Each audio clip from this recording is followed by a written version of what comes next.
الحمد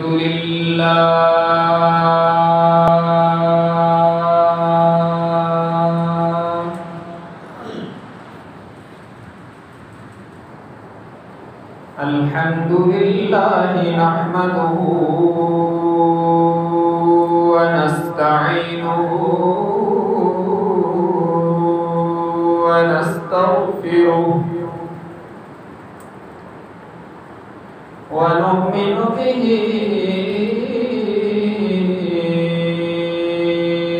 ونتوكل عليه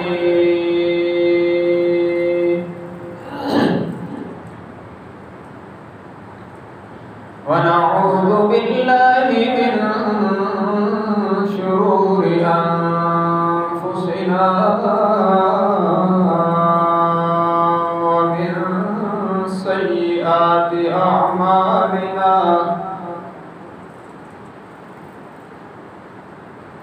من يهده الله فلا مضل له ومن يضلله فلا هادي له ونشهد أن لا إله إلا الله وحده لا شريك له ونشهد أن سيدنا وسندنا وشفيعنا وقائدنا الأعظم وهادينا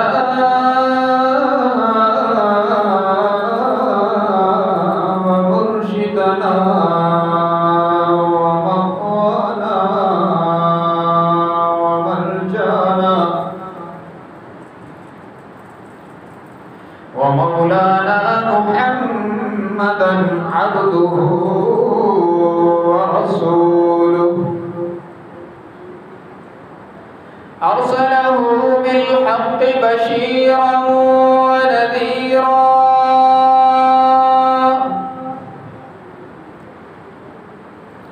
وداعيا إلى الله بإذنه وسراجا منيرا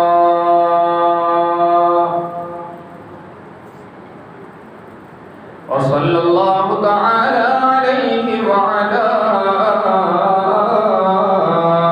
آله وأصحابه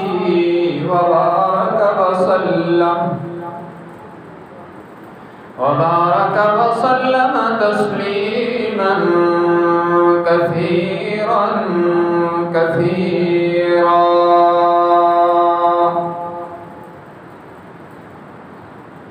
أما بعد فأعوذ بالله من الشيطان الرجيم بسم الله الرحمن الرحيم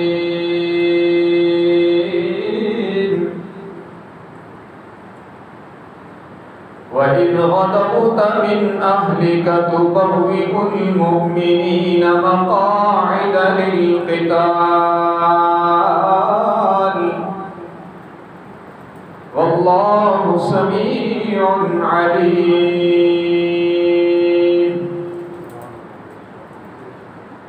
إذ همت طائفتان منكم أن تفشلا والله وليهما وعلى الله فليتوكل المؤمنون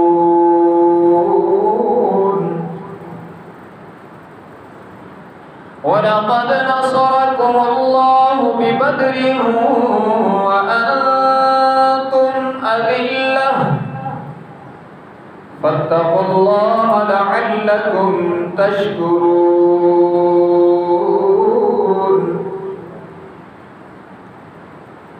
وقال النبي صلى الله تبارك وتعالى عليه وسلم وسلم الجهاد ماض إلى يوم القيامة. وقال النبي صلى الله تبارك وتعالى عليه وسلم من مات ولم يغزو ولم يحدث به نفسه مات على شعبة من النفاق أو كما قال النبي صلى الله تبارك وتعالى عليه وسلم. صدق الله وصدق رسوله النبي الأمي الهاشمي الأمين الكريم.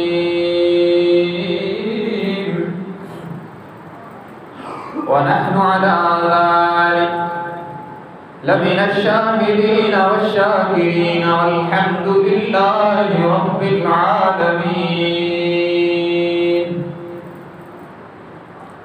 إن الله وملائكته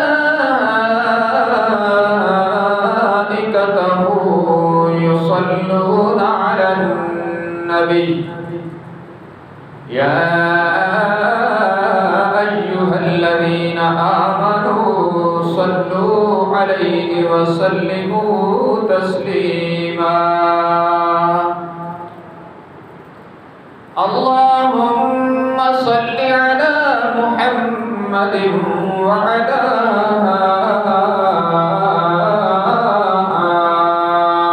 آل محمد كما صليت على إبراهيم وعلى آل إبراهيم إنك حميد مجيد.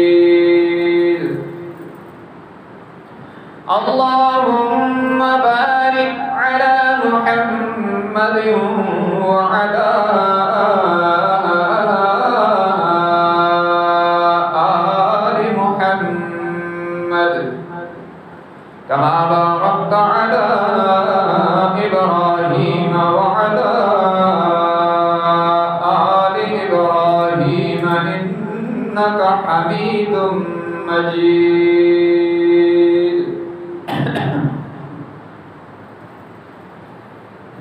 حاضرین گرامی قدر،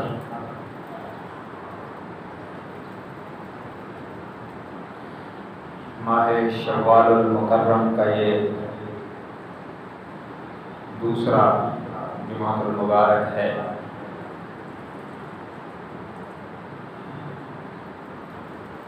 ماہ شوال سن 3 ہجری کو کفر اور اسلام کے درمیان دوسری بڑی جنگ ہوئی جسے جنگ احد کے نام سے یاد کیا جاتا ہے. تو آج کے خطبہ میں جنگ احد کا پس منظر اور اس مشکل ترین موقع پر حضرات صحابہ کرام کی قربانیاں اور موجودہ حالات میں امت مسلمہ کو کیا کرنا چاہیے اس پر گفتگو ہوگی انشاءاللہ. 17 رمضان المبارک سن 2 ہجری میں، یعنی جب حضور اکرم صلی اللہ علیہ وسلم مکہ مکرمہ سے ہجرت فرما کر مدینہ منورہ تشریف لے گئے تو وہاں سے سن ہجری کا آغاز ہوا. تو مدینہ منورہ کا پہلا سال سن 1 ہجری کہلاتا ہے، اور آپ صلی اللہ علیہ وسلم کے مدینہ منورہ تشریف لے جانے کے بعد جو دوسرا سال شروع ہوا تو اس کو سن 2 ہجری کہا جاتا ہے، اور محرم سے اس کا آغاز ہوتا ہے. تو سن 2 ہجری 17 رمضان المبارک کو کفر اور اسلام کی پہلی عظیم جنگ بدر ہوئی ہے. یہ جنگ حضور اکرم صلی اللہ علیہ وسلم اور صحابہ کرام نے رمضان المبارک میں لڑی ہے. بڑی مشقت کے ساتھ اور بڑی قسم پرسی اور بے سر و سامانی کے ساتھ، جب کفار کی تعداد 1000 تھی اور مسلمانوں کی تعداد 313 تھی اور تلواریں اور زریں جنگی سامان نہ ہونے کے برابر تھا، اور ادھر سے کفار کی فوج پوری طرح اس وقت کے اسلحہ سے لیس ہو کر آئی تھی، مگر اللہ تبارک و تعالی نے اپنی خاص مدد کے ساتھ اپنے حبیب صلی اللہ علیہ وسلم کی دعاؤں کی برکت سے، صحابہ کی قربانیوں کی برکت سے اس جنگ میں مسلمانوں کو بے مثال اور تاریخی فتح عطا فرمائی، جس میں 70 کافر واصل جہنم ہوئے اور 313 میں سے صرف 14 صحابہ کرام نے جام شہادت نوش کیا، اور 1000 کی کافروں کی اسلحہ سے لیس جمعیت پاش ہوئی اور کفار کو تاریخی شکست سے دوچار ہونا پڑا۔ بڑے بڑے کافر مارے گئے جس میں ابو جہل بھی شامل تھا۔ تو اس تاریخی شکست پر کفار کو بہت صدمہ اور انتقام کی آگ میں وہ بہت جل رہے تھے۔ یہ جب واپس گئے تو انہوں نے میٹنگ کی کہ اس شکست کا مسلمانوں سے بدلہ لینا چاہیے، اور طرح طرح کے عہد کیے گئے۔ بعض لوگوں نے، کفار کے سرداروں نے کہا کہ اپنے مقتولوں پر کوئی مت روئے، تاکہ مسلمانوں کو خوشی نہ ہو کہ یہ اپنے مقتولوں پر رو رہے ہیں۔ اور بعض لوگوں نے کہا جب تک ہم اپنے مقتولوں کا بدلہ نہیں لیں گے اس وقت تک ہم سر میں تیل نہیں لگائیں گے۔ اور ابو سفیان جو اس وقت کفار کی قیادت کر رہا تھا، کلمہ تو اس نے فتح مکہ کے موقع پہ پڑھا، اس وقت پیش تھا حضرت۔ اس نے کہا میں اس وقت تک چین کی نیند نہیں سوؤں گا جب تک اپنے مقتولوں کا مسلمانوں سے انتقام نہ لوں گا۔ اور اس میں بڑے زور و شور سے تیاری کی گئی، اس انداز میں کہ اب حملہ کریں گے اور معاذ اللہ مسلمانوں کو صفحہ ہستی سے مٹا دیں گے۔ چونکہ وہ تو اسباب پر نظر رکھتے تھے نا، انہیں پتہ نہیں تھا کہ تم مٹانے کی باتیں کرتے ہو، عرش سے ان کو پھیلانے کا فیصلہ ہو چکا ہے۔ انہوں نے پوری طرح تیاری کی، اسباب کی دنیا میں ہر سبب بروکار لایا، اور بدر میں 1000 آئے تھے، اب 3000 پر مشتمل لشکر ترتیب کی، اور پروگرام ان کا یہ تھا کہ مدینہ منورہ پہ چڑھائی کریں گے جا کے، اور مسلمانوں کا جو ہے نا وہ نام و نشان مٹا دیں گے۔ ادھر یہ میٹنگیں ہو رہی ہیں اور ادھر مدینہ منورہ میں حضور اکرم صلی اللہ علیہ وسلم کو خبر بھی نہیں ہے۔ حضرت عباس جو حضور کے چچا تھے، اور یہ بدر میں کفار کی طرف سے شریک ہوئے تھے، کلمہ اس وقت نہیں پڑھا تھا، بعد میں کلمہ پڑھا اور رضی اللہ عنہ صحابی ہیں، وہ ان کا سب کچھ معاف ہو چکا ہے کلمہ پڑھنے کے بعد۔ ان الاسلام یہدم ما کان قبلہ، اللہ کے نبی نے فرمایا کلمہ طیبہ پڑھنے کے بعد، اسلام قبول کرنے کے بعد اللہ تبارک و تعالی کفر، حالت کفر میں ہونے والے سارے گناہوں کو مٹا دے۔ اس میں بدر میں حضرت عباس بھی شریک ہوئے تھے، حضرت عقیل جو حضرت علی کے بھائی ہیں وہ بھی شریک ہوئے تھے، ان کی طرف سے سارے، بعد میں سارے مسلمان ہوئے۔ تو حضرت عباس حضور کے چچا ہیں، آخر خون کہیں نہ کہیں بولتا ہے۔ انہوں نے خفیہ طریقے سے حضور کو قاصد بھیج دیا کہ یہ مکہ کے کافر آپ کے خلاف محاذ آرائی کی تیاری کر رہے ہیں، اور اس کے لیے یہ ٹائم متعین ہو چکا ہے۔ ایک گھڑ سوار کو خفیہ طریقے پر انہوں نے پیسے دے کر مدینہ منورہ بھیجا کہ کسی کو خبر بھی نہ ہونے پائے، اور حضرت عباس نے اپنی طرف سے خط لکھا کہ یہ خط تو نے محمد کو پہنچانا ہے صلی اللہ علیہ وسلم۔ چنانچہ وہ بندہ خفیہ طریقے پر آیا اور حضور کے ہاتھ میں وہ خط دے کے چلا گیا۔ اب آپ صلی اللہ علیہ وسلم تحریر لکھی ہوئی پڑھنا نہیں جانتے تھے۔ الذین یتبعون الرسول النبی الأمی الذی، آپ کی صفت ہے۔ اللہ نے آپ کو پڑھنا لکھنا نہیں سکھایا اس لیے کہ کل کوئی نہ کہہ دے کہ یہ تو لکھنا پڑھنا جانتے ہیں، اس لیے معاذ اللہ قرآن خود بنا کے لاتے ہیں۔ اللہ نے ایک ایسی شخصیت پہ قرآن کو اتارا جو خود لکھنا پڑھنا جانتے ہی نہیں تھے، یہ بتلانے کے لیے کہ جو خود لکھنا پڑھنا نہیں جانتے اور اتنا اعلیٰ کلام سنا رہے ہیں، یہ واضح دلیل ہے کہ یہ رب کی طرف سے پیغام آتا ہے تو وہ سناتے ہیں۔ تو آپ صلی اللہ علیہ وسلم لکھنا پڑھنا نہیں جانتے تھے، لکھا ہوا پڑھ بھی نہیں سکتے تھے، اور خود اپنے دست مبارک سے لکھ بھی نہیں سکتے تھے۔ تو آپ نے کاتب رکھے ہوئے تھے اور باقاعدہ طور پر پڑھنے والے صحابہ کرام بھی رکھے ہوئے تھے جو کئی زبانیں جانتے تھے، دوسری زبانوں میں بھی جو خط آتے تھے نا عربی کے علاوہ، وہ پڑھنے کے لیے بھی آپ صلی اللہ علیہ وسلم نے صحابہ کرام کو رکھا ہوا تھا، جن کو باقاعدہ آپ نے ترغیب دے کر دوسری زبانیں سیکھنے کا حکم دیا تھا۔ اور عبرانی وغیرہ جو زبانیں تھیں، اس زبان میں جو خطوط آتے تھے تو وہ صحابہ وہ پڑھ کے ترجمہ کر کے عربی میں سناتے تھے، اور یہ خط ویسے ہی عربی میں تھا۔ تو حضرت ابی ابن کعب رضی اللہ تعالیٰ عنہ، جو صحابہ کرام جو چند صحابہ تھے نا، یوں تو سارے صحابہ اعلیٰ درجے میں قرآن پڑھنا جانتے تھے، اس لیے کہ انہوں نے قرآن کو محمد الرسول اللہ صلی اللہ علیہ وسلم سے سیکھا اور پڑھا تھا۔ لیکن صحابہ کرام میں پانچ چھ وہ لوگ تھے جو سارے صحابہ میں بڑے قاری تھے۔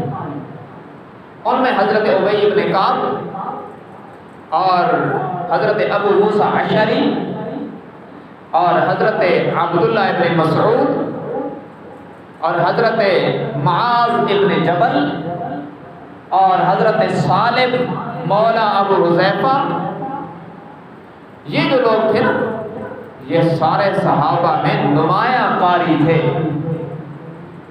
میں ان کے واقعات سناؤں تو بات بڑی لمبی ہو جائے گی۔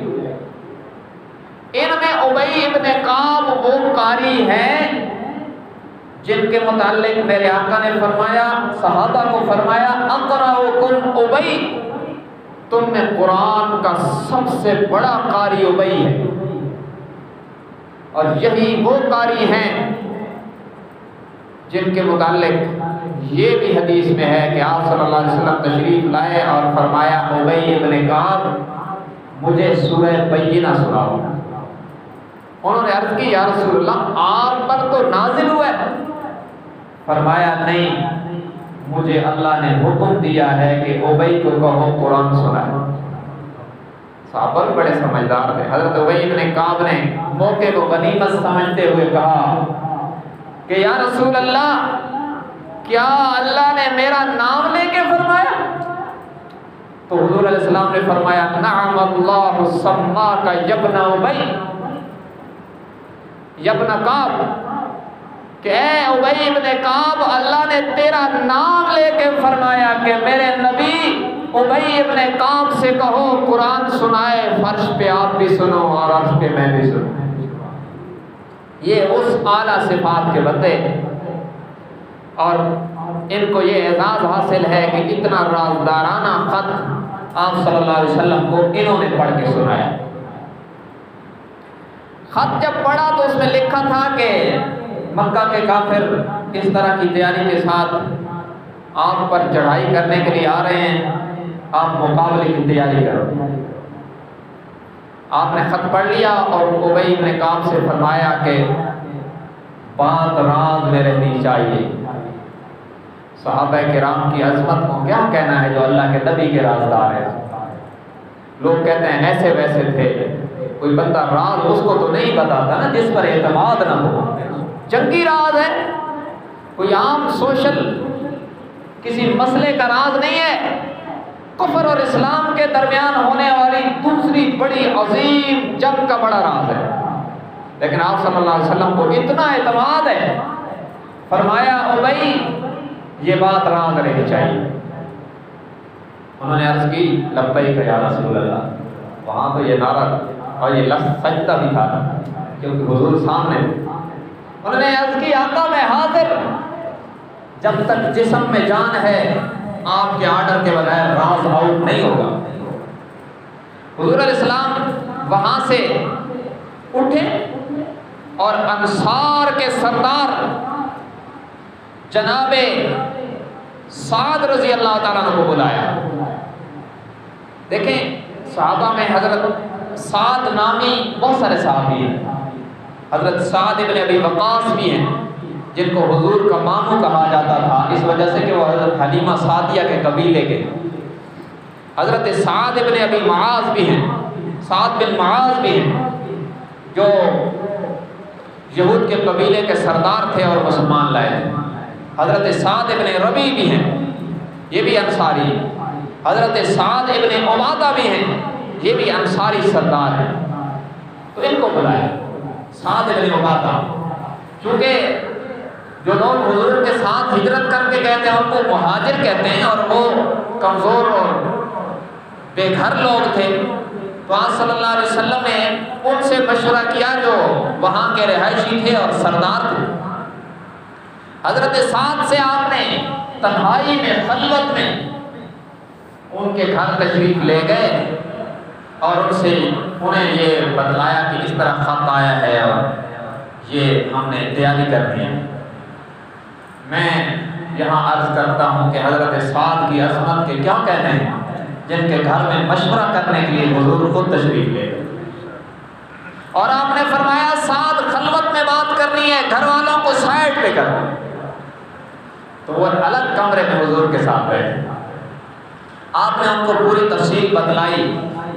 انہوں نے عرض کی آقا ہم حاضر ہیں، جیسے حکم ہو آپ کے حکم کی تعویل، آپ کے حکم کی تعویل میں جانیں لٹا دیں گے۔ آپ اشارہ فرمائے ہم حاضر ہیں۔ آپ نے فرمایا سعد ٹھیک ہے، لیکن جب تک میں نہ کہوں راز آؤٹ نہیں ہونا چاہیے۔ انہوں نے عرض کی یا رسول اللہ صلی اللہ علیہ وسلم راز آؤٹ نہیں ہوگا۔ اچھا اتفاق کی بات یہ ہے کہ رات کا وقت ہے، تنہائی ہے، اور یہ شور و گل تو تھا نہیں، یہ آج کا دور تو تھا نہیں جو پنکھے چل رہے ہوتے اور دوسرے کمرے کی آواز بھی نہ آتی۔ دوسرے کمرے میں ان کی بیوی تھی۔ جب حضور ان کے گھر سے تشریف لے گئے اور وہ اپنی بیوی کے پاس اس کمرے میں گئے تو ان کی بیوی نے کہا کہ سعد کیا بات ہوئی ہے؟ تو بڑے غصے والے تھے۔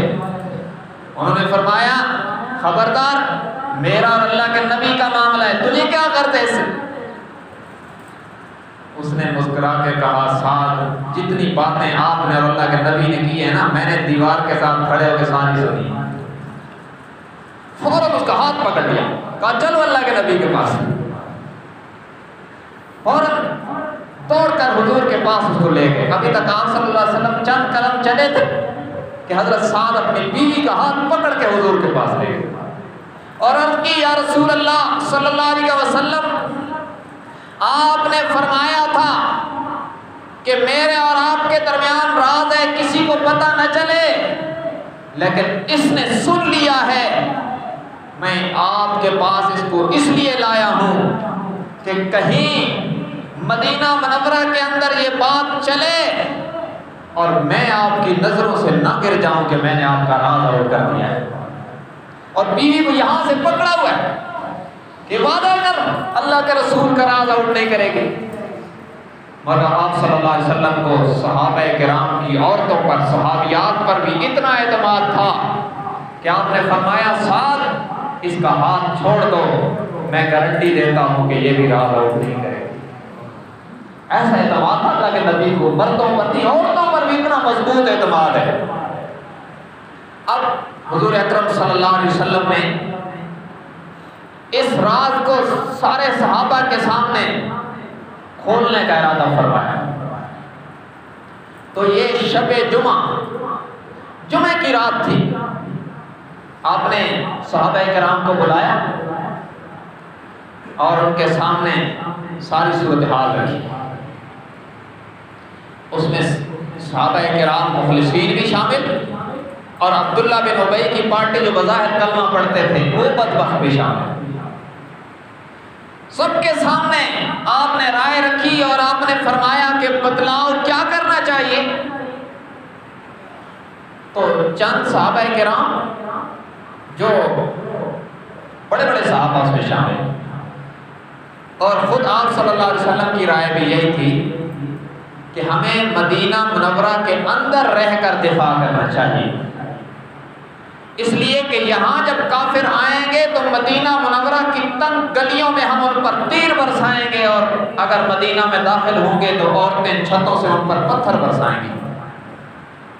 ان کا یہ جذبہ تھا کہ مردوں کے ساتھ عورتیں بھی اس جنگ میں شریک ہوں، اور اگر باہر جائیں گے تو پھر تو آمنے سامنے لڑنا ہوگا نا۔ مگر چند جوان صحابہ کرام، خصوصاً وہ لوگ جو جنگ بدر میں شریک نہیں ہوئے تھے، بچپن اور کمسنی کی وجہ سے یا کسی عذر کی وجہ سے، اور انہوں نے اہل بدر کی فضیلت سنی اور شہادت کے فضائل سنے تھے، وہ بےتاب تھے۔ انہوں نے کہا یا رسول اللہ مہربانی فرمائیں اور مدینہ منورہ سے باہر جانے دیں، ہم میدان میں کفار کے ساتھ لڑ کے اپنی شجاعت کے جوہر دکھائیں۔ یہاں تک کہ حضرت حمزہ جو حضور کے چچا ہیں، انہوں نے قسم اٹھا لی کہ میں اس وقت تک کھانا نہیں کھاؤں گا جب تک میدان میں جا کر کافروں سے نہیں لڑوں۔ تو آپ صلی اللہ علیہ وسلم صحابہ کرام کا یہ جذبہ، یہ جنون دیکھنے کے بعد اندر تشریف لے گئے۔ ابو بکر عمر بھی ساتھ۔ اب جب آپ صلی اللہ علیہ وسلم اندر تشریف لے گئے تو جن صحابہ کرام نے یہ رائے دی تھی نا کہ میدان میں لڑیں گے، ان کو احساس ہوا کہ ہم نے اللہ کے نبی کی رائے کے خلاف رائے کیوں دی۔ دیکھیں جو رائے دی وہ بھی جذبات میں دی، اور جذبہ اسلام کے لیے تھا، اپنے لیے نہیں تھا، لیکن پھر احساس ہوا کہ اللہ کے نبی کی مبارک رائے تو یہ نہیں تھی، تو کہیں ہمیں اللہ پکڑ نہ لے کہ تم نے اللہ کے نبی کی رائے کے خلاف رائے کیوں دی۔ انہوں نے یہ عزم کیا کہ جب حضور باہر تشریف لائیں گے تو ہم کہیں گے یا رسول اللہ ہم اپنی رائے واپس لیتے ہیں، جو آپ کا حکم ہوگا وہ کریں۔ اور ادھر آپ صلی اللہ علیہ وسلم اندر تشریف لے گئے اور آپ نے زرہ مبارک پہنی اور سر پہ جنگی ٹوپی پہن کر اور ہاتھ میں تلوار لے کر باہر تشریف آئے۔ کیا منظر ہوگا! یہ صرف لوگ یوں جانتے ہیں کہ میرے نبی رحمت للعالمین، اور اس میں کوئی شک نہیں ہے، لیکن میرے پیغمبر مجاہد بھی ہیں۔ جب سپہ سالار بن کر، جرنیل بن کر، زرہ پہن کر، ہاتھ میں تلوار لے کر، کمان لے کر باہر تشریف لائے، تو جن صحابہ نے باہر جانے کا اصرار کیا تھا انہوں نے عرض کی یا رسول اللہ صلی اللہ علیہ وسلم ہم اپنی رائے واپس لیتے ہیں، جیسے آپ کا حکم ہوگا ویسے کریں گے، اگر آپ فرمائیں تو مدینہ منورہ کے اندر لڑیں گے۔ آپ نے فرمایا اللہ کے نبی جب جنگی لباس پہن لیتے ہیں تو پھر لڑے بغیر اتارا نہیں کرتے، اب نہیں ہوگا یہ، اب میدان جنگ میں جا کر لڑیں گے کفار سے، اور جب جنگ کا فیصلہ ہوگا تو پھر جنگی لباس نبوت کے مبارک بدن سے اترے گا، پہلے نہیں اترے گا۔ اب جب تیاری ہو گئی، آپ صلی اللہ علیہ وسلم نے اسی لباس کے ساتھ جمعہ پڑھایا، کیونکہ وہ شب جمعہ تھی، صبح جمعہ تھا۔ آپ صلی اللہ علیہ وسلم نے زرہ پہن کر، جنگی ٹوپی پہن کر جمعہ پڑھایا۔ میرے ملک کے جرنیل اور سپاہی جب وردی میں جمعہ پڑھتے ہیں تو اس سنت کی نیت کر لیں تو انہیں اس کا بھی ثواب ہے کہ اللہ کے نبی نے جنگی وہ وردی اس وقت یہی تھی. آج اگر کوئی بلٹ پروف جیکٹ پہن کر نماز پڑھتا ہے، وہ بندہ جس نے محاذ میں لڑنا ہے اسلام کے دفاع میں، ملک کے دفاع میں، اگر وہ یہ لباس پہن کر نماز پڑھتا ہے تو وہ یہ نیت کر لے کہ اللہ کے نبی نے بھی جنگی لباس پہن کر نماز پڑھی تھی، میں اس سنت کو زندہ کر رہا ہوں. تو جہاں نماز کی ادائیگی کا ثواب ہوگا وہاں سنت کی احیاء کا بھی ثواب ہوگا. تو آپ صلی اللہ علیہ وسلم نے اسی حال میں جمعہ پڑھایا اور جمعے کے خطبے میں خوب جہاد کی ترغیب اور شہادت کی فضیلت بیان کی. صحابہ کرام کے جذبے پہلے سے بھی زیادہ جوان. اب جب مدینہ منورہ سے باہر نکلے، ایک شوال کی کیا تاریخ تھی، مورخین اور سیرت نگاروں نے اس پر بہت کچھ کہا ہے. بعضوں نے 6 کہا، بعضوں نے 5 کہا، بعضوں نے 10 کہا، اور یہ بھی کہ 15 شوال کو یہ جنگ ہوئی. بہت ساری روایات ہیں. بہرحال اتنی بات حتمی ہے کہ شوال کے مہینے میں ہوئی. اب جب مدینہ منورہ سے باہر نکلے تو آپ نے لشکر کا معائنہ فرمایا اور جو لوگ کم سے بچے تھے نا ان کو واپس کیا، یہاں تک کہ حضرت عبداللہ ابن عمر جو حضرت عمر کے بیٹے ہیں، وہ اس وقت چھوٹے بچے تھے، ان کو بھی واپس کر دیا. صحابہ کرام کے بچوں کی بھی خواہش تھی کہ ہم لڑیں، لیکن جو بہت چھوٹے تھے ان کو واپس کیا گیا. تو حضرت عبداللہ ابن عمر کو بھی واپس کر دیا گیا کہ آپ ابھی چھوٹے ہو، آپ کی عمر جنگ کے متحمل نہیں ہے. تو حکم کے آگے تو کچھ نہیں ہو سکتا، اللہ کے نبی کا حکم ہو تو سر تسلیم خم ہے. ایک صحابی حضرت رافع رضی اللہ تعالیٰ عنہ، یہ بھی بچے تھے لیکن بڑے کمال کے تیر انداز تھے. آپ صلی اللہ علیہ وسلم کی نظر کرم ان پہ پڑی. انہوں نے عرض کی حضور میرے ہم عمر لوگوں میں مجھ سے بڑا تیر انداز کوئی نہیں. تو آپ نے اجازت عطا فرما دی. ایک اور صحابی بچے، ان کا نام ہے حضرت سامرہ، یہ بھی حضرت رافع کے ہاں عمر ہے. حضرت رافع کو اجازت مل گئی اور آپ صلی اللہ علیہ وسلم نے جب ان پر نگاہ ڈالی تو یہ بھی بچے ہیں، آپ نے ان کو فرمایا کہ آپ واپس چلے جائیں. انہوں نے عرض کی حضور آپ کا جو حکم ہے اس پر سر تسلیم خم ہے، لیکن رافع کو اجازت ہو گئی اور میں رافع سے زیادہ طاقتور ہوں، اگر آپ دیکھنا چاہیں تو میری رافع سے کشتی کروا دیں. جذبہ دیکھیں. آج تو کسی کو کہا جائے بھائی سروزہ تبلیغ میں لگا دو تو 100 بہانے لگاتا، مگر جس جماعت کی تربیت محمد رسول اللہ صلی اللہ علیہ وسلم نے خود فرمائی تھی وہ ایسے نہیں تھے، اتنے اعلیٰ تھے کہ آپ فرما رہے ہیں واپس چلے جاؤ اور بچہ ہے، لاابالی عمر ہے ابھی، لیکن عرض کی حضور جو حکم ہے اس پر سر تسلیم خم ہے، لیکن زور اور طاقت میں رافع سے زیادہ ہوں. آپ اگر ملاحظہ فرمانا چاہیں تو میری رافع سے کشتی کروا دیں. اور آپ نے بھی مسکرا کے فرمایا کہ ٹھیک ہے آپ کشتی کر لیں. جب دونوں آمنے سامنے آئے نا تو حضرت سامرہ نے رافع سے کہا ارے تیرا تو کام ویسے ہی بن گیا، اب اگر تو گر جائے تو میرا کام بھی بن جائے گا. تو جب کشتی ہوئی تو حضرت سامرہ نے رافع کو گرا دیا اور دونوں کو اجازت مل گئی. یہ ایسا موقع ہے. اس میں حضرت عمر ابن جموح رضی اللہ تعالیٰ عنہ بھی شریک ہیں، جو پاؤں سے ٹانگوں سے معذور ہیں، لگڑے صحابی ہیں.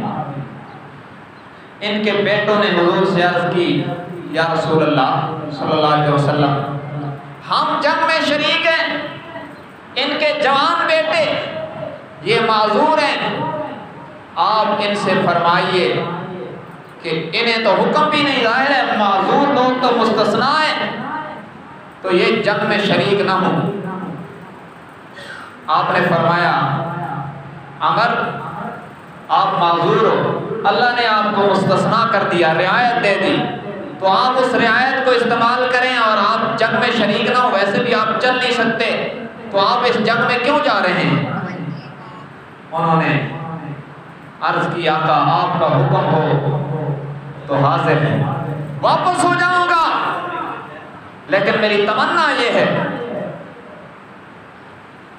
انی اريد ان اطاع بارجاعه في الجنہ۔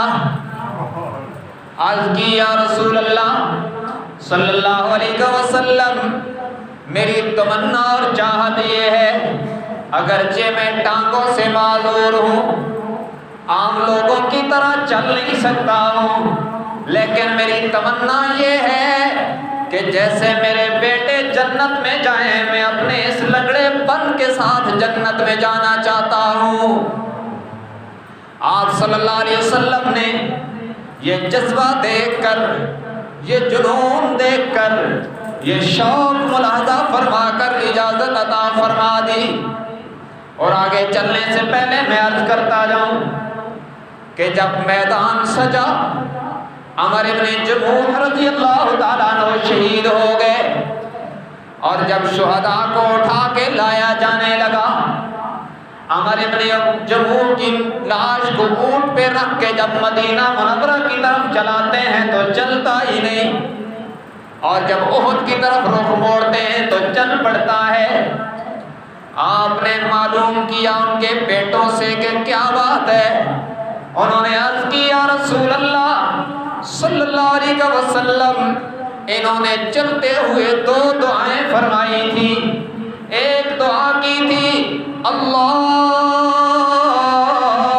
ارزقنی شہادتا فی سبیلک ولا تردنی الی اہلک، اے الہ العالمین مجھے اپنی راہ میں شہادت بھی عطا فرما اور اپنی راہ کے اندر مجھے موت بھی عطا فرما، اور اپنی راہ میں میدان جہاد کو میرا مسکن اور مدفن بھی بنا دے، میری میت کو بھی گھر واپس نہ لوٹانا۔ آپ نے فرمایا پھر ان کی دعا قبول ہو گئی، اللہ نے شہادت کا رتبہ بھی عطا کر دیا، اور ان کی میت بھی یہی رہ جائے گی، قیامت کی صبح تک احد کی سرزمین پر آرام کریں گے۔ ایسی قبولیت ہوئی ہے کہ ان مر کر بھی میدان سے واپس نہیں آئے۔ صحابہ کیا بہترین لوگ ہیں، جو معذور ہے تمنا کر رہے ربا شہادت بھی دے اور میدان جہاد سے میں مر کر بھی واپس نہ آؤں۔ تربیت محمد رسول اللہ نے فرمائی تھی تو ایسے بہترین لوگ تیار ہو۔ بہرحال یہاں سے یہ قافلہ چلا اور احد کے دامن میں جا کر کفار سے ان کا آمنا سامنا ہوا۔ اب کیا ہوا، صحابہ کرام کی تعداد تھی 1000 اور کافروں کی تعداد تھی 3000، اور وہ اتنے غرور میں آئے تھے کہ 15 گانے والی عورتیں بھی ساتھ لائے کہ یہ جنگ میں ہمیں جنگی ترانے سنائیں گی، اور جب ہم فتح کریں گے تو پھر فتح کے جشن میں جو ہے نا وہ گلوکاری کرے گی۔ 15 گلوکارائیں بھی ساتھ لائے تھے، اور بڑے غرور میں یہ کفار کا لشکر ہے، اور ادھر مسلمان 1000 ہیں، اور ان میں عبداللہ بن ابی منافق اور اس کے 300 لوگ بھی شامل ہیں۔ منافق وہ بدترین عنصر ہے جو مشکل ٹائم میں ساتھ چھوڑتا ہے۔ اب جب اس نے دیکھا نا کہ وہ 3000، تو اس نے کہا کہ ہماری رائے نہیں مانی گئی نا، کیونکہ اس نے بھی یہی رائے دی تھی کہ ہمیں مدینہ سے باہر نہیں جانا چاہیے۔ پہلی دفعہ اس نے ایسی رائے دی جو اللہ کے نبی کی رائے کے موافق تھی، لیکن اس پر تو عمل نہیں ہوا۔ اس نے کہا ہماری رائے نہیں مانی گئی،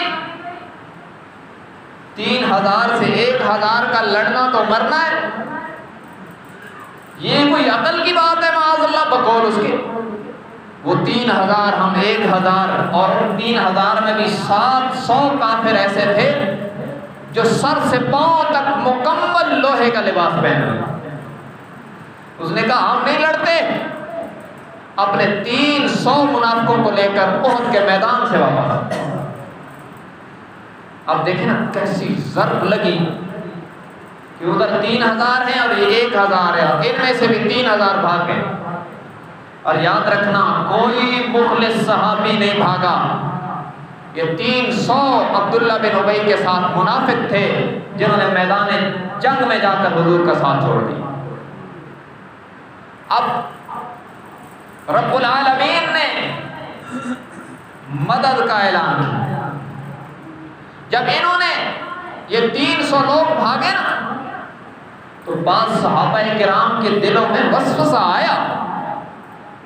دیکھیں خیال آ جانا غیر اختیاری فعل ہے، اس پر گناہ نہیں ہوتا۔ بعض صحابہ کے ذہنوں میں خیال آیا کہ ہمیں جنگ کا ارادہ ملتوی کر دینا چاہیے، اتنے لوگ تو ہم سے ویسے ہی چلے گئے اور ادھر 3000 ہیں۔ مگر رب العالمین کہتے ہیں صحابہ کو کہ جب تمہارے دلوں میں یہ خیال آیا نا پھر ہم نے تمہارے دلوں پر اپنی رحمت کا ہاتھ رکھ دیا، ہم نے تمہیں جما دیا۔ اذ ہمت طائفتان منکم ان تفشلا واللہ ولیہما وعلی اللہ فلیتوکل المؤمنون۔ فرمایا یاد کیجئے نا وہ وقت جب 2 قبیلوں نے ارادہ کیا کہ وہ پیچھے ہٹ جائیں، ہم نے ان کے دلوں پر اپنی رحمت کے مرہم لگا کر انہیں استقامت عطا کی۔ فرمایا واللہ ولیہما، انہیں یہ نہیں سوچنا چاہیے تھا کہ 300 بھاگ گئے تو ہم تھوڑے ہو گئے۔ مسلمان قلت اور کثرت کی بنیاد پر نہیں لڑتا، یہ اللہ کے توکل کی بنیاد پر لڑتا ہے۔ وعلی اللہ فلیتوکل المؤمنون۔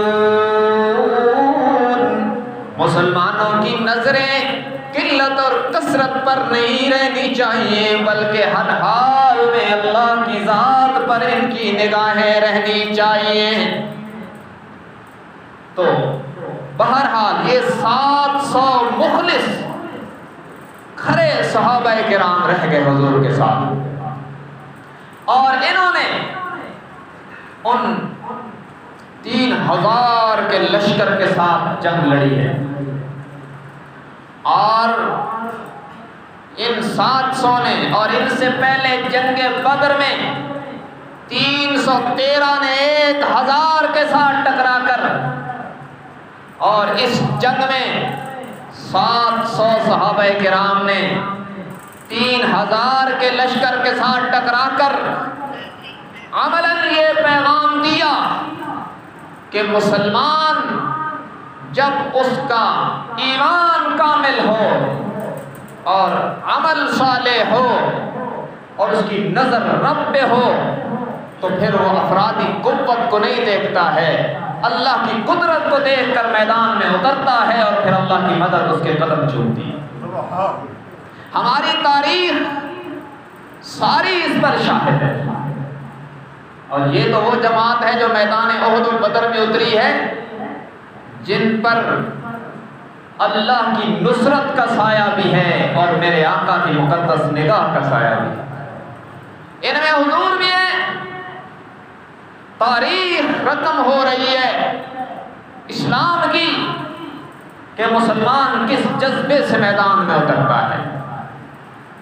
اور میرے بھائیوں، میں آگے چلنے سے پہلے یہ عرض کرنا چاہتا ہوں کہ جب تک مسلمان اس جذبے سے سرشار رہا اور اس کے ساتھ اس کے دل میں مضبوط ایمان رہا اور پریکٹیکل لائف میں عملی زندگی میں عمل کامل اور صالح رہا تو مسلمان دنیا پہ حکومت کرتا رہا۔ آج جو ہم مظلوم ہیں کشمیر سے لے کر فلسطین تک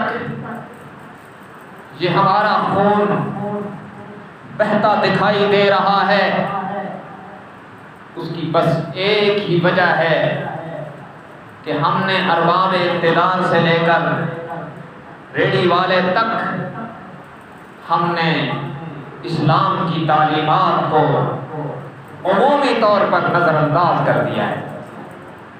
یہ اس کی سزا ہے کہ ہمارے صدر صاحب کو بھی کہنا پڑا امت مسلمہ کمزور ہے، ہم صرف مذمتی قرارداد پیش کر سکتے ہیں۔ امت مسلمہ اس وقت سے کمزور تو نہیں ہے جس وقت امت مسلمہ کے 313 بدر میں آئے تھے، ان کے پاس تو چند تلواریں اور چند گھوڑے تھے، ضلع میں 1-2 تھی، کچھ نہیں تھا، مگر ایمان کمال پہ تھا، عمل کمال پہ تھا، تربیت کمال پہ تھی، تو مسلمان تھوڑے اور بے سر و سامان ہونے کے باوجود کامران ہوئے تھے۔ آج تو امت مسلمہ کی تعداد الحمدللہ بہت زیادہ ہے اور بڑے بڑے ممالک ہیں ہمارے الحمدللہ، اور ہم تو پاکستان تو الحمدللہ اتنی قوت بھی ہے، کہ اس کے باوجود ہم مظلوم کیوں ہیں؟ اس کی ایک ہی وجہ ہے کہ ہم نے اپنی قدروں کو نظر انداز کر رکھا ہے۔ ہم غیروں کی طرف دیکھتے ہیں کامیابی کے لیے، ہمارے پاس جو دستور ہے قرآن و سنت کی شکل میں ہم نے اس کو نظر انداز کیا ہے، ورنہ جب ہم اس پہ عمل پیرا تھے تو بیت اللہ بھی ہمارے پاس تھا، بیت المقدس بھی ہمارے پاس تھا۔ یہ مسجد اقصیٰ جس کو میں مسکن انبیاء کہوں تو بالکل مبالغہ نہ ہوگا، سب سے زیادہ انبیاء اسی سرزمین پہ تشریف لائے۔ یہ انبیاء کی سرزمین، قبلہ اول، یہ سن 15 ہجری میں حضرت عمر کی حکومت کے جوانی کے دور میں حضرت ابو عبیدہ ابن الجراح رضی اللہ تعالیٰ عنہ کی سپہ سالاری میں فتح ہوا، اور یہ عظیم فتح ہے، بیت المقدس کی وہ فتح ہے جس کو فتح کرنے کے لیے مسلمانوں کو ایک تیر بھی نہیں چلانا۔ جب حضرت ابو عبیدہ ابن الجراح نے اپنی فوج کے ساتھ اس علاقے کا محاصرہ کیا تو اس وقت یہ عیسائیوں کے قبضے میں تھا۔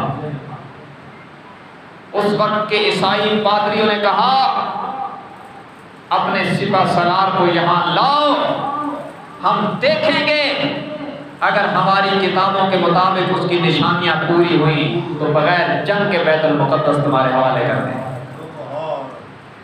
حضرت عمر کو اطلاع دی گئی اور آپ تشریف لے گئے۔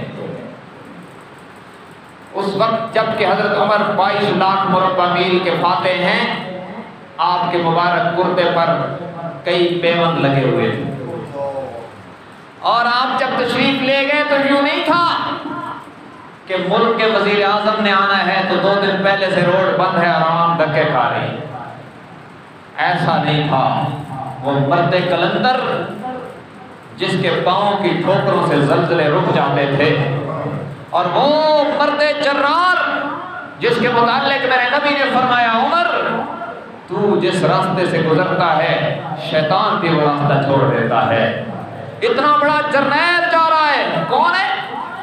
ایک عمر ہے، ایک عمر کا غلام اسلم اور ایک سواری، بس کوئی پروٹوکول نہیں ہے۔ اور جب چلے مدینہ منورہ سے تو آپ نے فرمایا اسلم تو بھی انسان ہے، میں بھی انسان ہوں، تجھے بھی تھکاوٹ ہوتی ہے، مجھے بھی تھکاوٹ ہوتی ہے، لہذا مقرر کرتے ہیں فاصلہ کہ اتنا فاصلہ آپ سوار ہوں گے اور میں مہار پکڑ کے چلوں گا، اور پھر میں سوار ہوں گا اور آپ اونٹنی کی مہار پکڑ کے چلو گے۔ ایسا کوئی کر سکتا ہے؟ یہ وہی کر سکتا ہے جس کی تربیت محمد رسول اللہ نے فرمائی صلی اللہ علیہ وسلم۔ یہ سفر ہوا، اور اتفاق کی بات یہ ہے کہ جب شام کی سرزمین پر بیت المقدس کے قریب پہنچنے کا ٹائم آ گیا تو اس وقت سواری پر سوار ہونے کی باری حضرت عمر کی نہیں، ان کے غلام اسلم کی تھی۔ اس نے عرض کی امیر المومنین آپ سوار ہو جائیں، لوگ کیا کہیں گے؟ فرمایا تیری باری پر میں سوار ہو جاؤں تو میرا عدل اور انصاف کہاں جائے گا؟ یہ نہیں ہوگا۔ بیت المقدس مسجد اقصی پر قابض عیسائیوں نے اپنی آنکھوں سے دیکھا کہ ایک شخص مہار پکڑے ہوئے ہے اور ایک شخص سوار ہے۔ پوچھا امیر المومنین کون ہے؟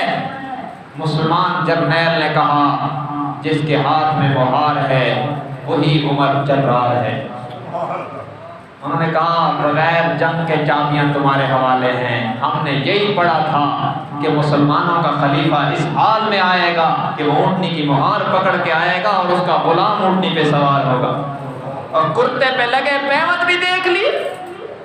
اسی لیے تو کسی نے کہا نا کہ فقط اسلام دنیا میں یہ منظر پیش کرتا ہے، فقط اسلام دنیا میں یہ منظر پیش کرتا ہے کہ آقا چل دیے پیدل سواری پر غلام آیا۔ یہ اسلام کے پاس ہے یہ نام۔ اس وقت بیت المقدس فتح ہوا اور 500 سال تک پھر مسلمانوں کے پاس رہا۔ باقاعدہ یہ ریٹن ہوئی، معاہدہ ہوا تحریری۔ عیسائیوں نے کہا ہم تمہارے حوالے اس شرط پر کر رہے ہیں کہ یہاں یہود کا داخلہ نہیں ہو۔ اور پھر 500 سال کے بعد صلیبی جنگوں کے نتیجے میں کچھ وقت پھر عیسائیوں کے پاس گیا، اور پھر سلطان صلاح الدین ایوبی رحمہ اللہ نے پھر اس کو فتح کیا، اور پھر تقریباً 762 سال غالباً پھر یہ مسلمانوں کے پاس ہے۔ اور پھر 1948 میں امریکہ اور برطانیہ کی ناپاک جسارتوں کے نتیجے میں اسرائیل کا وجود دنیا کے نقشے پر نمایاں ہوا، اور ان کی اشیر بات پر ایک خالصتاً یہودی ریاست معرض وجود میں آئی، اور پھر ان کی حرزہ سرائیوں کے نتیجے میں پھر اس پر یہود نے قبضہ کیا۔ اور اسرائیل کے وجود میں آنے کے بعد ان کے پہلے وزیر اعظم نے کہا تھا کہ ہمارے منشور میں یہ بات شامل ہے کہ ہمیں جب بھی وقت ملے گا ہم پاکستان کو صفحہ ہستی سے مٹا دیں گے۔ یہ پاکستان ایک نظریاتی ریاست ہے جو ہمارے مقابلے میں ہے۔ اور پھر وہاں سے ان عالمی طاقتوں کے اشیرواد پر ان کی حوصلہ افزائی کے ساتھ اور ان کے تعاون کے ساتھ اسرائیل اپنی ناپاک جسارتیں کرتا رہا اور طرح طرح کی سازشیں کرتا رہا، اور فلسطین کے اندر اپنا قبضہ مضبوط کرتا رہا، اور پھر وہ آج تک پھر 1967 کی عرب اسرائیل جنگ میں بھی یہی ہوا تھا کہ بڑی بڑی کفریہ طاقتوں نے اس کو سپورٹ کیا تھا، اور آج بھی یہی ہو رہا ہے۔ آپ جو لوگ میڈیا دیکھتے ہیں آپ سن نہیں چکے کئی بار اقوام متفرقہ، اس کو متحدہ کہنا تو ویسے بھی اتحاد کی توہین ہے کہ اس وقت یہ کفار کی لوٹی ہے، وہ امت مسلمہ کی بات ہی نہیں سن رہے تو متحدہ کہاں سے ہو گئے؟ کئی بار اس اقوام متفرقہ کا اجلاس امریکہ نے رکوا دیا کہ نہیں جناب آپ اسرائیل کے اوپر بات نہیں کر سکتے، اور امریکہ کا وہ بدنام زمانہ صدر جو بائیڈن کہتے ہیں بڑا معتدل ہے، جو کہتا ہے کہ اسرائیل کے حملے جائز ہیں۔ ہم سمجھتے ہیں کہ فلسطینی مظلوم عوام کے خون سے جیسے اسرائیل کے ملعون وزیر اعظم کے ہاتھ رنگین ہیں، ایسے ہی امریکہ کے صدر کے ہاتھ بھی رنگین ہیں۔ ہمیں ہمارے وزیر خارجہ وہاں تشریف لے گئے، جو کچھ یہ کر رہے ہیں ہم اس کی تحسین کرتے ہیں لیکن اس سے آگے کی امید رکھتے ہیں۔ لوگ ہمیں کہتے ہیں کہ تمہارے علماء نے اتنی بڑی بڑی سکورٹیاں رکھے ہوئے ہیں اور کلاشنکوف والے ساتھ رکھے ہوئے ہیں، ان کو فلسطین بھیجو، یہ کس لیے تم نے رکھے ہوئے ہیں؟ تو ہم بھی سوال کر سکتے ہیں کہ تم نے یہ غوری اور شاہین کس لیے رکھے ہوئے ہیں؟ ان کو وہاں بھیجو، یہ ایک ہی کافی ہے پورے اسرائیل کو مٹانے کے لیے۔ امت مسلمہ کب تک کفر کی طرف، کہتے ہیں عالمی برادری اس میں کردار ادا کرے، الکفر ملت واحدہ، عالمی برادری نہیں، عالم کفر ہے اور اس نے کبھی یہ کردار ادا نہیں کرنا، یہ کردار ادا جب بھی ہوگا مسلمان خود کرے۔ اس لیے حکومت وقت سے ہم یہ امید رکھتے ہیں کہ اگر بات آپ کی ڈائلاگ سے نہیں سنی جاتی تو عملی میدان کے لیے بھی سوچنا ہوگا۔ ہم ایٹمی طاقت ہیں تو کس کام کے ہیں کہ جب مسلمانوں کا خون اور قبلہ اول پر بھی یہود کے حملے رہیں تو ہم ایٹم پھر کس کھاتے میں رکھے ہوئے؟ اس لیے ہم مسلمان ہوتے ہوئے اپنا ایمانی تقاضا سمجھ کر اور زبان کا جہاد سمجھ کر اسرائیل کی ناپاک جسارتوں کی پرزور مذمت کرتے ہیں، اور حکومت وقت سے بھی یہ کہتے ہیں کہ آپ کی ڈائلاگ کی پالیسی ہم اس کی بھی تحسین کرتے ہیں جو وزرائے خارجہ وہاں تشریف لے گئے، ہم ان کی بھی تحسین کرتے ہیں اور یہ بھی امید رکھتے ہیں کہ اگر ہماری بات اس طرح نہیں سنی جاتی اور فلسطین کی مظلوم عوام کا کوئی حامی و ناصر نہیں بنتا تو ہمیں کوئی اس سے بڑا اور اس سے آگے والا اقدام بھی کرنا ہوگا۔ عام مسلمان کی ذمہ داری کیا ہے؟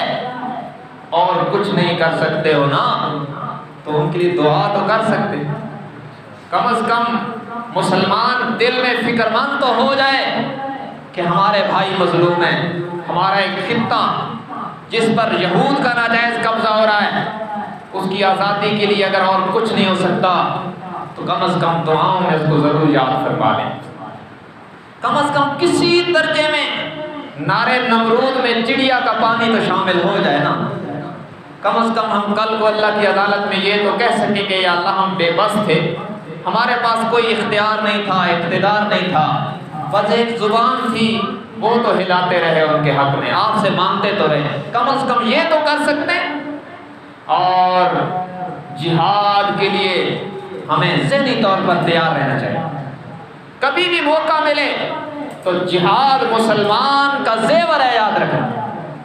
اگر حدیث میں آتا ہے وہ بندہ جس نے کبھی جہاد نہیں کیا اور جہاد کا جذبہ بھی ذہن میں نہیں رکھا، کبھی اس کو یہ خیال بھی نہیں آیا کہ میں جہاد کروں گا مجھے موقع ملے گا، تو فرمایا اس حال میں جو مر جائے گا وہ منافق ہو کے مرے گا۔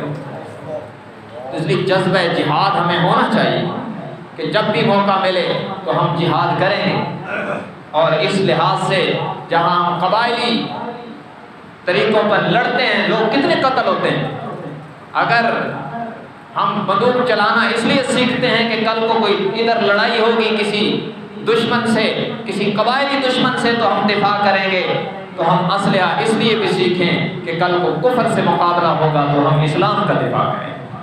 اس لحاظ سے اسلحہ سیکھنا بھی عبادت ہے۔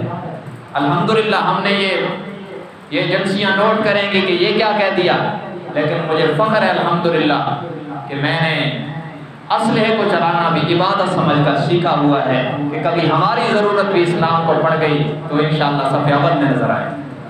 اس میں کوئی شرم کی بات نہیں ہے، نہ ہمیں کسی کا ڈر ہے، ہم نے جیسے قرآن سیکھا ہے، جیسے سنت کو سیکھا ہے، جیسے تبلیغ کو سیکھا ہے اور اس میں وقت لگایا ہے، ہم نے اس حربی میدان میں جو کچھ ممکن ہو سکتا تھا وہ بھی سیکھا ہے۔ اور اسرائیل جیسا بدماش جب مقابلے میں آ جائے اور ہماری ضرورت پڑ جائے اور ہم پیچھے رہیں تو پھر زندگی کا فائدہ ہی کوئی نہیں۔ بہرحال یہ گفتگو انشاءاللہ جاری ہے، غزوہ احد کی بقیہ تفصیل انشاءاللہ آئندہ جمعہ کے خطبہ میں پیش کریں گے۔ اللہ تبارک و تعالی ہم سب کو قرآن و سنت کی صحیح سمجھ اور اس پر عمل کی توفیق عطا فرمائے۔ وآخر دعوانا الحمدللہ رب العالمین۔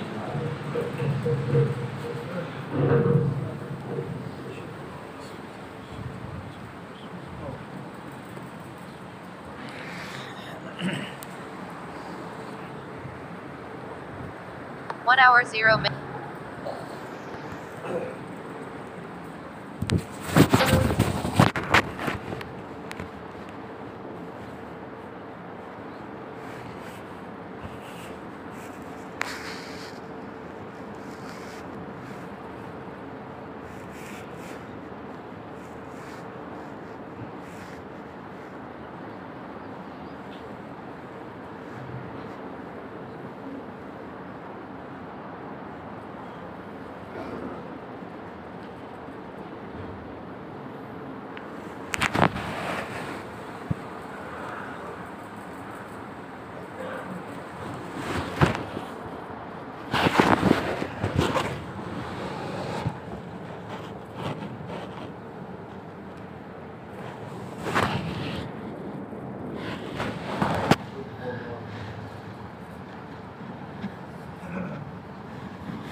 الله أكبر الله أكبر الله أكبر الله أكبر أشهد أن لا إله إلا الله أشهد أن لا إله إلا الله أشهد أن محمدا رسول الله أشهد أن محمدا رسول الله حي على الصلاة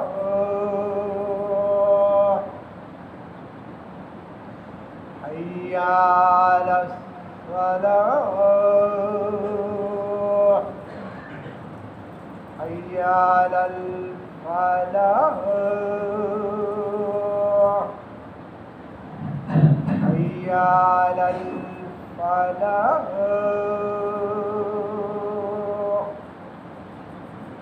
الله أكبر الله أكبر لا إله إلا الله.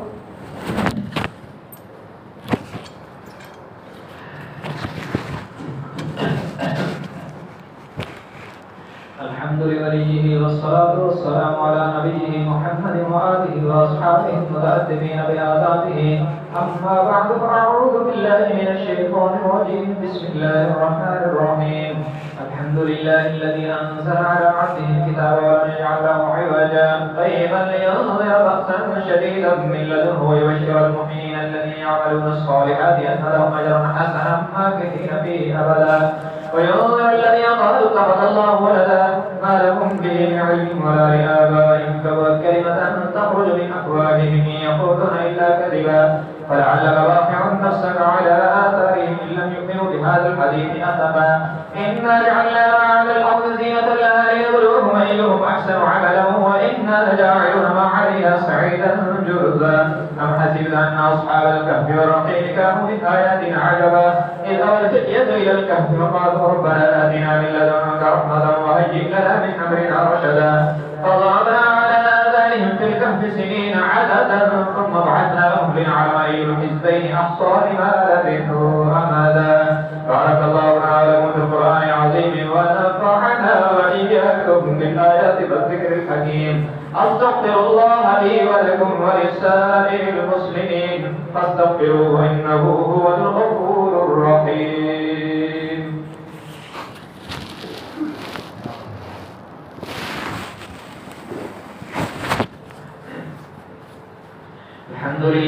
الحمد لله وكفى وسلام على عباده الذين اصطفى. أما بعد فأعوذ بالله من الشيطان الرجيم. بسم الله الرحمن الرحيم.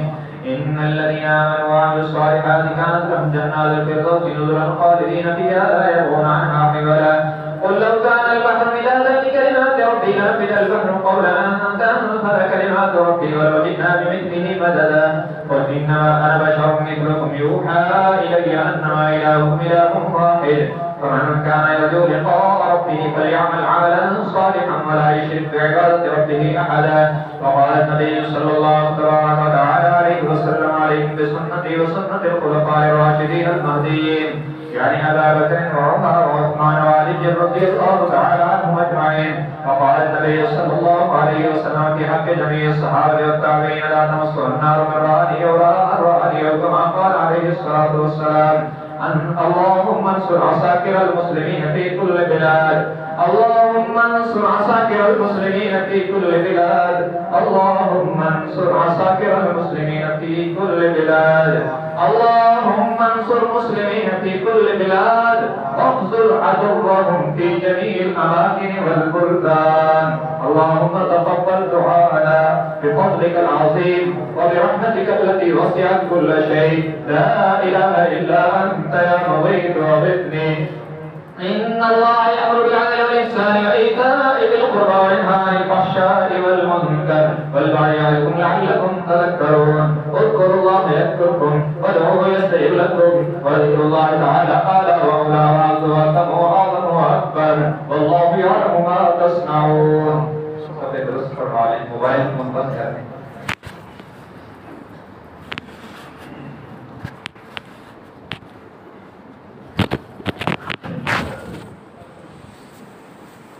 One hour 10 minutes and 10 seconds.